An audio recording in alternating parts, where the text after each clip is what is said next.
İran'ın Gümmetkavus şehri sanı 3 milyon töwerege dilip çaklanyan İran Türkmenlerinin köpçülükde yaşayan esasy merkezlerinden biri. Türkmenistan'ın serhedinden diňe bir neçe kilometr uzaklıkta yerleşen Gümmetkavus'taki mal bazarı bolsa, bu sowda bilen meşgul olan adamların sevitdäki merkezi bazarıdır. Bunun sebebi İran'ın Gülistan vilayetinin ýurtda maldarçylygyň iň ösen vilayetleriniň biri dige bolan üçin. İranly türkmenleriň arasynda Türkmen sehre diýilip hem tanylýan bu sebitde yetişdirilen mallar tutuş ýurtda aşa meşhur. Onsoň her hepdäniň sişenme güni Gümmetkavus şäheriniň bir çetinde yerleşýän mal bazary gyzgalaňly sowdany okadyna öwrilýär. Müňlerçe adamdan ibaret ilatyň rızkyl gapysy bolan bu bazara ol açylan badyna sowdagarlaryň akymy başlanýar. Bazardaky gyzgalaňly sowda ertir irden başlap akşama çelli dowam edýär. Bu bazar İran türkmenleriniň durmuşynyň esasy bölegine öwrülip gidipdir.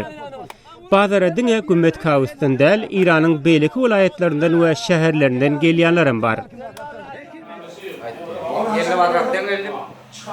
Asetim şöyle çağırtan duruyor. Bunun 30 tane kulu getirdim, satıp gevay oldun. Gel şöyle gidelim. Sağ olsun köşekte. 20-30 tane malım vardı, şunu ayırdım.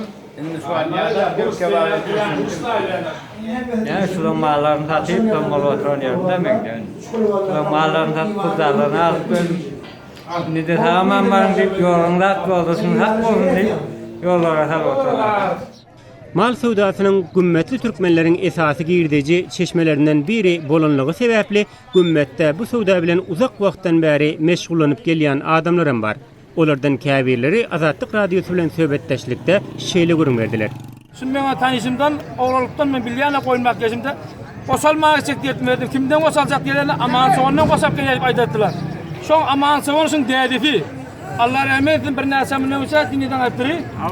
Ne saylaşyp bolýany, onu aýtmy? Onu aýtmady. Aman soň ya adam yani ömrü goýunmak gesen adam. İnkahyny ähli millete goş tohumly goş paýlap, türkmene goş paýlan adam. Kullun milletin malyna töwür goş paýlan adam şunday. Türkmenin mal tohumunu saklayan adam, mal tohumunu saklayan adam, urgan adam, saklayan adam. Kullun şo maýasynyň şo oglusy. Özünü keple değilini. Bismillahirrahmanirrahim. Berekellah. Hoş geldiniz. Men adım Abdülcebbar Yılgay, oturmuşum Galandıravat payına, dädime aman şofon diýerler. Tariban 15-20 denne koyun makaptır, ondan sonra bagyy ömrüni koyun dellalçylyk bilen geçiripdir. Azatlyk radiosynyň bu bazara baran we şu ýazgyny düşüren habarçysy Döwlet Baýhan bazaryň aýratynlyklary barada şeýle görünýär. Etnik türkmenleriň aglawa köpçülik bolup ýaşaýan Iranyň Gülistan vilayeti mallarçylyk üçin ören amatly bir tebit. Tebitin amatly şertlerine Iranyň iň arasy hem sagdyn mallary ýetişýär.